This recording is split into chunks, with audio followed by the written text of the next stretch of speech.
नमस्कार विद्यार्थी मित्रांनो, स्वागत आहे तुमचं आपल्या नॉलेज बुक यूट्यूब चॅनलवर। आज आपण नफा तोटा भाग 3 पाहणार आहोत। तुम्ही चॅनलला नवीन असाल तर चॅनल सबस्क्राइब करा आणि आपल्या अभ्यास करणाऱ्या मित्रांना शेअर करा। चला उदाहरण क्रमांक 1 घेऊ। काही पंखे 12% नफ्याने विकण्याऐवजी 25% नफ्याने विकले तर दुकानदाराला इतरांपेक्षा 793 रुपये जास्त मिळतात, तर त्या पंख्याची खरेदी किंमत किती? अशा उदाहरणामध्ये काय करायचं, जी पहिली रक्कम आहे, पहिले टक्केवारी आणि ही दुसरी टक्केवारी याच्यातला फरक काढायचा। 12% नफ्यानं विकायचं होतं तर 25% नफ्यानं विकलं म्हणजे जास्त नफ्यानं विकलं, याच्यातला फरक काढून घ्यायचा। 25 आणि 12चा फरक किती येते? 13। हे टक्केवारी मध्ये आहे, हे टक्केवारी मध्ये म्हणजे 13% म्हणजे 100 रुपयावर 13। आलं लक्षात? 100 रुपयावर 13 रुपये जास्त मिळतात, 13%।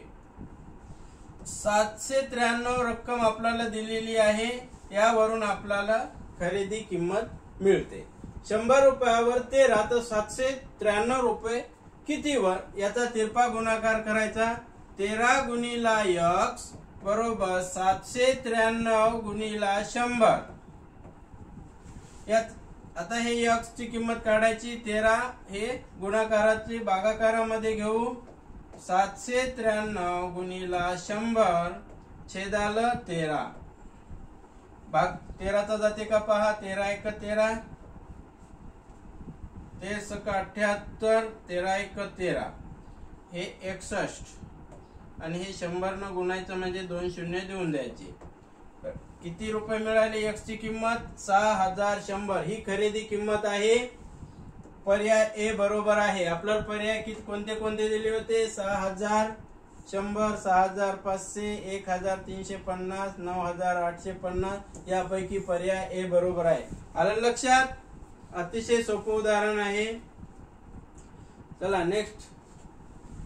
एका दुकानदाराने कपाटाच्या विक्रीवर 20% नफा मिळविण्याऐवजी 28% नफा मिळविल्यामुळे त्याला इतरांपेक्षा 1360 रुपये जास्त मिळाले, तर कपाटाची खरेदी किंमत काय? पूर्ण उदाहरण वाचायचं आणि विचारलं काय याच्यावर लक्ष द्यायचं।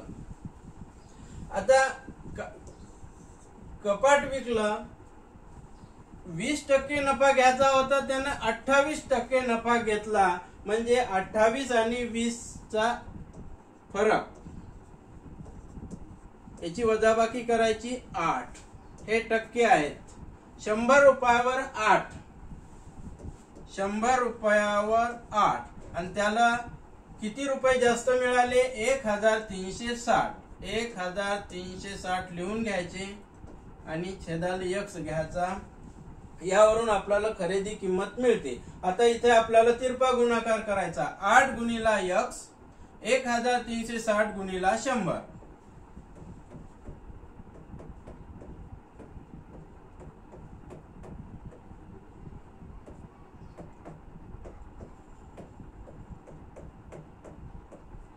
हे 8 गुणाकाराचे भागाकारामध्ये लिहून घ्यायचे, छेदाला भाग द्या। 8 1 8, 8 1 8, इथं 5 उरले, हे 6, 8 7 56 आणि हे 0, 170 आणि हे 100 न गुणायचं, 2 शून्य देऊन द्यायचे। किती येते? 17000। पर्याय आहे का? 17000 बी पर्याय बरोबर आहे। आलं लक्षात? काय केलं आपण? हे जे फरक आहे, हे फरक काढला। पहिली टक्केवारी दुसरी टक्केवारी याच्यातला फरक 8 आणि आपल्याला जे दिलेलं आहे जास्त मिळालेली रक्कम 1360, यावरून कपाटाची खरेदी किंमत काढली। हे फरक आहे 8%। 100 रुपयावर 8, तर आपल्याला जी जास्त मिळालेली किंमत, यावरून खरेदी किंमत आपल्याला मिळते। आलं लक्षात? चला नेक्स्ट।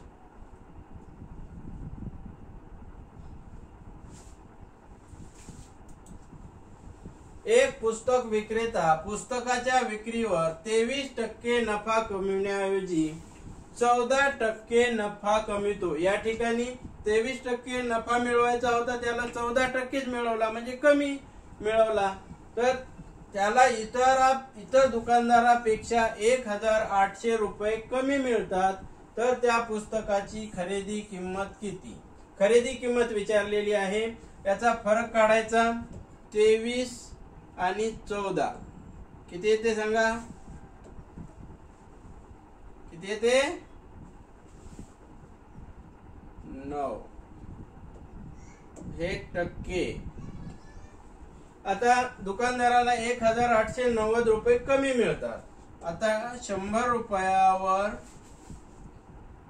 9 रुपये, तर आपल्याला रक्कम दिलेली आहे 1890. छेदाला x घ्यायचा, याचा तिरपा गुणाकार करू. 9 गुणिला x बरोबर 1890 गुणिला 100.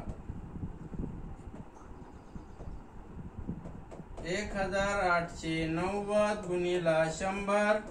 हे छेदाला 9 घ्यायचे आणि याचा भागाकार करायचा. 9 न भाग द्या. 9 1 9, 9 2 18, 9 1 9, 9 0 0. किती येते? हे 21, हे 0. 210 आणि 100 न गुणायचं असेल तर आपल्याला 2 शून्य देऊन द्यायचे. किती आलं उत्तर? खरेदी किंमत किती मिळाली आपल्याला? 21,000. किती आहे? 21,000 आहे का पर्याय? पर्यायशी उत्तर बरोबर आहे. आलं लक्षात? चला नेक्स्ट. एक विक्रेता 15% नफ्याने घड्याळ विकण्याऐवजी 22% नफ्याने घड्याळ विकतो, त्यामुळे त्याला इतरांपेक्षा 112 रुपये जास्त मिळतात, तर त्या विक्रेत्याची 22% नफ्याने विक्री करताना विक्री किंमत किती? आता काय सांगितलं आपल्याला? विक्री किंमत सांगितलेली आहे. पहिले आपण काय करू? 15% आणि हे 22%, याची काय करायची? वजाबाकी.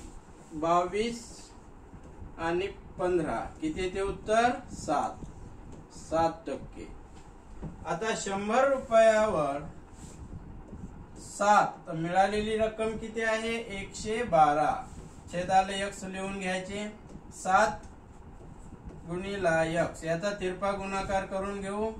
112 गुणिला 100. x बरोबर 112 गुणिला 100. हे छेदाला 7 घ्यायचे, याचा भागाकार करा. 7 1 7, 7 1 7, 4 2, 7 सकम 42 आणि हे 100, हे 16 0 0. आता त्याची खरेदी किंमत मिळालेली आपल्याला 1600. आपल्याला विचारलं विक्री किंमत. जर 22% नफ्याने विकलेली घड्याळ, याची आपल्याला विक्री किंमत काढायची आहे. म्हणजे 1600 चे 22% काढायचे, म्हणजे 22/100 लिहून घ्यायचे. आलं लक्षात? 0 0 बरोबर कमी करून घ्यायचे आणि 16 गुणिला 22 याचा गुणाकार करा. 16 2 32, 3, 16 2 32 आणि 3 35. आता हे एवढा काय मिळाला? नफा 352 नफा आणि खरेदी किंमत 1600. नफा 352, याची बेरीज करा. 1952 आहे का पर्यायामध्ये? 1952 पर्याय डी बरोबर आहे. आलं का लक्षात? काय केलं आपण या ठिकाणी? 15% आणि 22% याची काय केली? वजाबाकी. यावरून जी रक्कम दिलेली आहे 112, यावरून आपल्याला खरेदी किंमत मिळाली आणि 22% विक्री किंमत, यावरून आपण काय केलं? नफा काढला. हे 22% नफा 352 आणि खरेदी किती आहे? 1600 आणि एकूण विक्री मिळाली मग 1952 रुपये. आलं लक्षात? चला उदाहरण क्रमांक 5 घ्या. एक मिक्सर 12% नफ्याने विकण्याऐवजी 23% नफ्याने विकले, तर दुकानदारास 143 रुपये जास्त मिळतात, तर त्या मिक्सरची खरेदी किंमत किती? खरेदी किंमत विचारलेली आहे। 12 आणि 23 ची वजाबाकी करायची। 23 12 किती येते? 1 1 11%। 100 रुपयावर 11%। 100 रुपयावर 11% जास्त मिळतात, तर 143 जी रक्कम जास्त मिळालेली असते त्यावरून आपण खरेदी किंमत काढू। छेदाला x लिहायचा, याचा करायचा तिरपा गुणाकार। 11 गुणिला x बरोबर 143 गुणिला 100। हे 11 भागाकारामध्ये पाठवा। 143 गुणिला 100 छेदाला 11 भाग द्या। 11 1 11 11 1 11 11 त्रिक 33, हे 13 आणि हे 0 0 1300 1300 रुपये आहे का? पर्याय ए बरोबर आहे। चला नेक्स्ट अतिशय सोपं उदाहरण आहे। उदाहरण क्रमांक 6। एक क्रिकेट किट 9% नफ्याने विकण्याऐवजी 24% नफ्याने विकले तर दुकानदारास इतरांपेक्षा 1350 रुपये जास्त मिळतात, तर त्या किटची मूळ किंमत काढायची आहे। आता काय करायचं आपण? पहिली आणि ही दुसरी, याचा ही टक्केवारी आहे, याची काय करायची? वजाबाकी करायची। 24 आणि 9 किती येते? 15। 15% आहे 100 रुपयावर 15 रुपये। 100 रुपयावर 15 रुपये जास्त मिळतात, तर 1350 हे जे जास्त मिळालेले आहे त्याची मूळ किंमत आपल्याला काढायची आहे। याचा तिरपा गुणाकार करा। 15 गुणिला x बरोबर 1350 गुणिला 100। x बरोबर 1350 गुणिला 100, हे छेदाला घ्यायचे 15। 15 1 15 15 9 135, हे 0 काय? हे 90 आणि हे 2 0 देऊन द्यायचे। 9000 रुपये मूळ किंमत किती आहे? बी पर्याय बरोबर आहे। आलं लक्षात? चला घ्या नेक्स्ट उदाहरण घेऊ। एका दुकानदाराने 32% नफ्याने वस्तू विकण्याऐवजी फक्त 14% नफ्याने वस्तू विकली, त्यामुळे त्या दुकानदाराला इतरांपेक्षा 2160 कमी मिळाले। या ठिकाणी काय केलं? त्यानं फक्त 32% नफ्याने विकायचं होतं, तर 14% नफ्याने विकलं, म्हणजे कमी नफ्याने विकलं। आता त्याला कमी किती मिळाले? 2160। तर त्या वस्तूची आपल्याला इथं विक्री किंमत विचारलेली आहे। खरेदी विक्री मूळ किंमत काय विचारलाय याच्याकडे लक्ष द्यायचं, हे महत्वाचं असते। आता याची काय करायचं? फरक काढा। हे 32 आणि 14 याच्यातला फरक किती येते सांगा? 8 हे 1 18, फरक किती येते? 18%। 100 रुपयावर 18, तर मिळालेली रक्कम आपण त्यांना जास्त कमी मिळालेली रक्कम आहे 2160। छेदाला x घ्यायचं, याचा करायचा तिरपा गुणाकार। 18 गुणिला x बरोबर 2160 गुणिला 100, हे छेदाला 18 पाठवू। x बरोबर 2160 गुणिला 100 छेदाला 18। 18 1 18 3 6 18 दोन्ही 36, हे 0 120 आणि हे 2 0 देऊन द्यायचे। हे 12000 रुपये या ठिकाणी काय मिळाली आपल्याला? खरेदी किंमत। आता वस्तूची विक्री किंमत विचारलेला आहे, किती टक्के नफ्याने विकलाय? ते 14% नफ्याने विकलं। तर आता 12000 रुपयाची रक्कम मिळाली, याच्यावर काय करायचे? 14% नफा मिळाला म्हणजे 14% काढायचं। 0 0 बरोबर कमी करायचे, 120 आणि 14चा गुणाकार करायचा। 14 0 0 14 दोन्ही 28, 28 8 हातचे 2, 14 1 14 15 16। नफा किती मिळाला? 1680 आणि त्याची खरेदी किंमत किती मिळाली होती आपल्याला?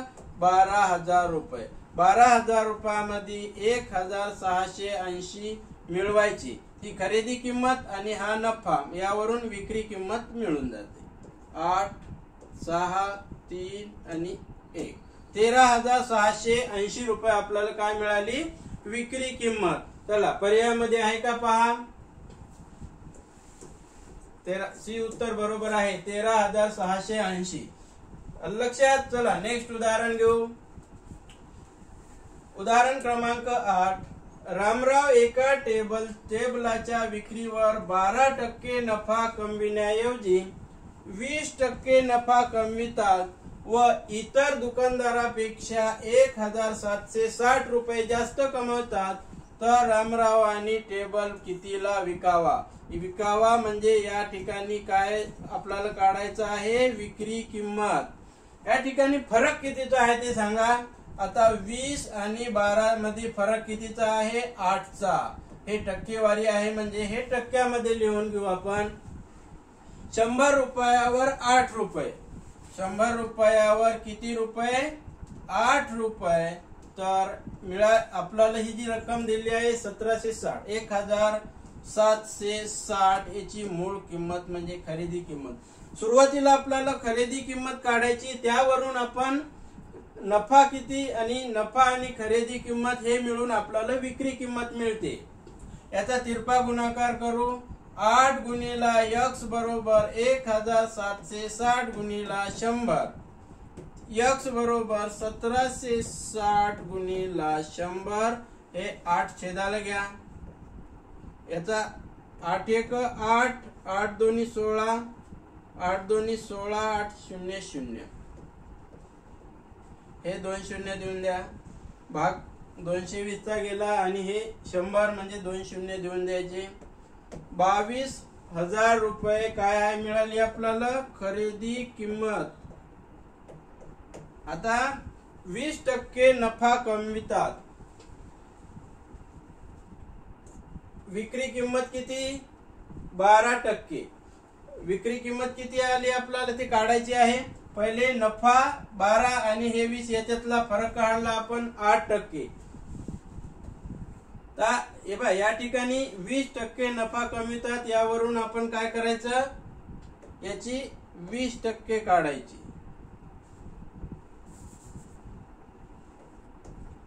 छेदाला 100 लिहून घ्यायचे. 0 0 बरोबर कमी करून घ्या. किती येते नफा? 2 परत गुणा. बे 0 0, बे 0 0, बे 2 4, बे 2 4. 4,400 रुपये आपल्याला नफा मिळाला. 4,400 रुपये नफा मिळाला आणि खरेदी किंमत किती होती? 22,000. किती? 22,000. याची काय करायची? बेरीज. यावरून आपल्याला काय मिळते? विक्री किंमत 0,0,462. 26,400 रुपये आहे का पर्यायामध्ये? 26,400. डी उत्तर बरोबर आहे. आलं लक्षात? विक्री किंमत 26,400. चला नेक्स्ट उदाहरण घेऊ. उदाहरण क्रमांक 9. किशोरने काही पुस्तके 10% नफ्याने विकण्याऐवजी 14% नफ्याने विकले, त्यामुळे त्याला 360 रुपये जास्त मिळतात, तर पुस्तकाची खरेदी किंमत किती? खरेदी किंमत विचारलेली आहे. या जे टक्केवारी आहे याची वजाबाकी करा. 14 आणि 10 याचा फरक किती? 4%. 100 रुपयावर 4, तर जास्त मिळालेली किती आहे? 360. छेदाला x घ्यायचा. याचा तिरपा गुणाकार करा. 4 गुणिला x